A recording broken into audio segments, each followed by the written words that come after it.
श्री हरिवंश महाराज जी। गुरुदेव, आप कहते हैं कि संसार में सब छल कपट भरा हुआ है, कोई अपना नहीं है। बहुत अच्छे से महाराज जी समझ आ रहा है और आ भी गया है। गुरुदेव भगवान, निरंतर नाम जप करने का भी बल आपसे मिल रहा है। मेरा प्रश्न है कि सब जानने के बाद उन्हीं के साथ जीवन रहना पड़े तो कैसे रहे महाराज जी? सब जानने के बाद अगर सब कोई छोड़ भी दे तो आप उनको नहीं छोड़ सकते। यही मोह है। आप देख लो करके, वो आपको घर से बाहर कर दे तो भी आप उन्हीं से प्यार करना चाहेंगे जो आपको गाली दे रहे हैं, जो आपके साथ छल कर रहे हैं, जो आपके साथ कपट कर रहे हैं। ये प्रबल भगवान की माया ऐसी है कि जो जानते हैं, हम जानते हैं वो हमारे साथ धोखा कर रहा है, जानते हो हमारे साथ छल कर रहा है, वो हमको प्यार नहीं कर रहा, फिर भी हमको उसी से प्यार करना पड़ेगा। ये माया है।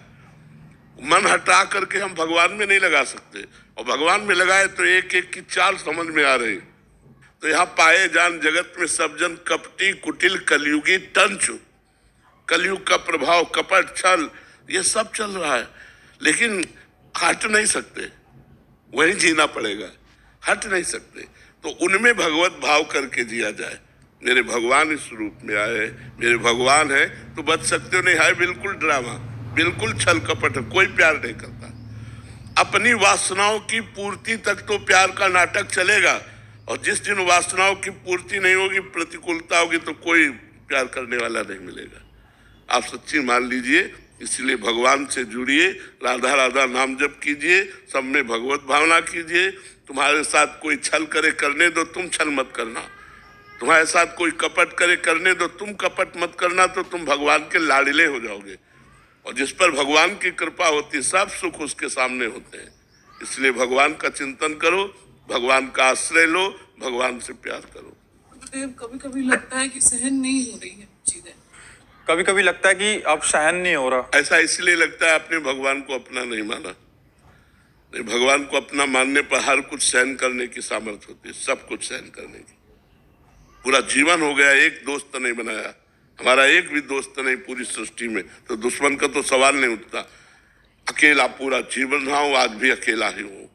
केवल मेरा मित्र गोविंद है, ठाकुर है, वही मेरा दोस्त है, और उसी दोस्त के बल से मैं गरजता रहता हूँ, प्रियाजू के बल से मैं गरजता रहता हूँ। तो अगर आपको भगवान का संबंध है तो फिर आपको ये नहीं बात आएगी कि कहाँ तक सहन करूं। जो ही प्यारो करे सो ही मुझे भावे। मेरे प्यारे को जो अच्छा लगा वैसी मुझे स्थिति दी, और उसी के बल से मैं दहाड़ रहा हूँ। मुझे कोई शिकायत नहीं, ना भगवान से, ना जगत से, कोई शिकायत नहीं। पर यह जरूर कहता हूं कि यहाँ प्यार मत ढूंढना, यहाँ प्यार नहीं मिलेगा। यहाँ शोषण मिलेगा, पोषण नहीं मिलेगा। पोषण भगवान से मिलता है। अगर प्यार भगवान से कर रहे तो दुनिया प्यार करेगी, और भगवान से प्यार नहीं करे तो हर जगह धोखा मिलेगा। आज वासनाओं का खेल है, प्यार नहीं है। प्यार है तो प्यार का मतलब पहले समझे क्या कहते हैं। प्यार का स्वरूप यह है कि हम आपसे प्यार करते हैं, तो आपके सुख के लिए हम प्राण दे सकते हैं, आपके सुख के लिए हम अपने जीवन का बलिदान कर सकते हैं। प्यार में तो ये होता है कि जिसमें अपना प्यारा खुशी रहे, राजी रहे, सुखी रहे। जैसे आपसे हम प्यार करते हो, आपने उनसे प्यार कर लिया तो हमारा हृदय कहेगा तुम खुशी रहो। अगर तुम उनसे सुखी हो तो तुम सुखी रहो, भगवान तुम्हें सुख दे, मैं तुम्हारे बीच में कभी रोड़ा नहीं बनूंगी। ये है प्यार। प्यार ऐसा कहाँ है? ये तो केवल फिल्मों में दिखाई देता है, प्रगट में तो नहीं है। प्रगट में तो प्यार भगवान से करो तो आनंदित हो जाओगे, पर भगवान है नहीं प्रगट में, वो अव्यक्त परमात्मा है। तो उससे अव्यक्त से प्यार करना बड़ा कठिन है। जो दिखाई न दे, जिससे हम बात न कर सके, उससे प्यार करना। उससे प्यार कर लिया तो बाजी जीत गए। आप राधा राधा जपो, उससे प्यार हो जाएगा। आप कृष्ण कृष्ण जपो, उससे प्यार हो जाएगा। हम लोगों का जीवन उसी के प्यार से पला है, और वो इतना प्यारा है, इतना प्यार करने वाला है कि प्यार का समुद्र है वो। हम लोग प्यार की बूंद मांगते हैं, और वो प्यार का समुद्र है। बस उससे प्यार कोई करके तो देखे। पर करना कठिन है, क्योंकि संसार से अपने प्यार को समेट कर प्रभु के चरणों में लगाना यही कठिन। सबकी ममता ताग बटोरी, मम पद मन ही बांध बटोरी, ये सबसे कठिन काम है।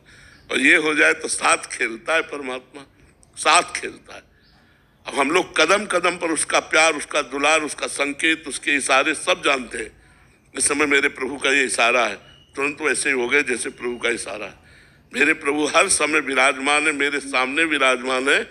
हर समय बात है, हर समय खान पान, हर समय खेल कूद उन्हीं से होता है।